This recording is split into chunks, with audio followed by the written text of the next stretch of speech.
Hi అండి, అందరూ ఎలా ఉన్నారు? చంద్రయాన్ 3 గురించి మీకు తెలియని కొన్ని విషయాలు ఇప్పుడు మీకు నేను చెప్పబోతున్నాను. మన ఇండియా చంద్రయాన్ 3ని ఈరోజు లాంచ్ చేశారు. ఇప్పటివరకు అమెరికా, రష్యా, చైనా ఈ 3 దేశాలు మాత్రమే చంద్రుడి మీదకి వెళ్ళగలిగాయి. మన దేశం కూడా ఇప్పటికీ 2 సార్లు ప్రయత్నం చేసి విఫలమైంది.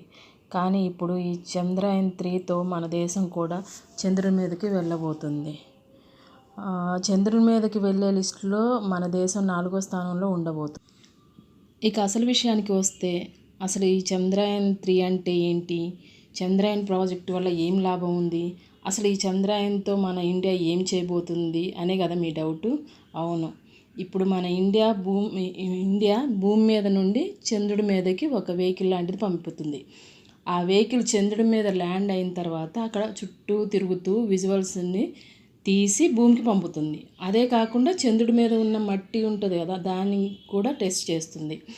ఈ చంద్రయాన్ 3కి మనం యూజ్ చేసేవి 3: 1 రాకెట్, 2 ల్యాండర్, 3 రోవర్. వీటి సాయంతో చంద్రుడి మీద వెళ్ళడానికి వీలు పడుతుంది అన్నట్టు.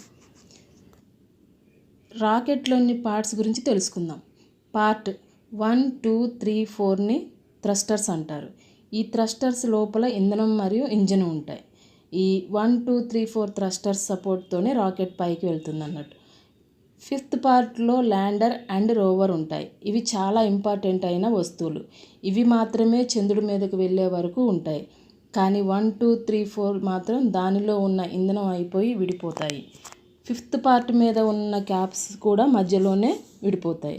5th పార్ట్ లోపల ఉన్న ల్యాండర్ అండ్ రోవర్ మాత్రం చంద్రుడి మీదకి వెళ్తాయి. ఈ ల్యాండర్ చంద్రుడి మీద ల్యాండ్ అయినప్పుడు రోవర్ బయటకు వచ్చి చంద్రుడి మీద తిరుగుతూ ఉంటుంది అన్నట్టు. ఇక అసలు ఈ రాకెట్ ఎక్కడ ఉంటుంది, ఎక్కడి నుండి పంపిస్తారా అని మీకు చాలా డౌట్ ఉంది కదా. ఇప్పుడు నేను అదే చెప్తాను, వినండి. ఇక్కడ మీరు చూస్తుంది ఆంధ్రప్రదేశ్లోని శ్రీహరికోట అనే ఊరు దగ్గర ఈ లాంచింగ్ సైట్ ఉంటుంది. ఇక్కడ నుండే రాకెట్ని పంపుతారు. ఈ రాకెట్ నేమ్ వచ్చి LVM-3, లాంచ్ వెహికల్ మార్క్ 3 అని అర్థం. ఇది ఆల్మోస్ట్ 14 ఫ్లోర్స్ బిల్డింగ్ అంత ఎత్తు ఉంటుంది. రాకెట్ ఇంజన్ ఆన్ చేయగానే ఆకాశంలోకి దూసుకెళ్తుంది.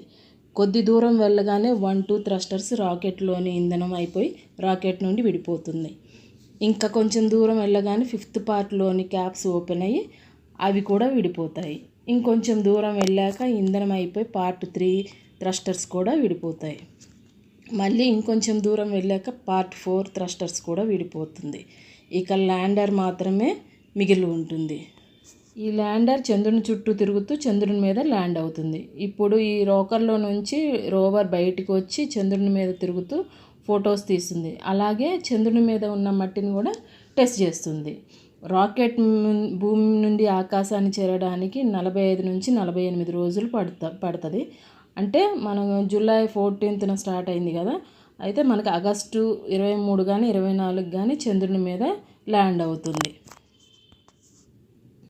ఈ చంద్రయాన్ 3 కోసం 615 కోట్లు ఖర్చు అయింది.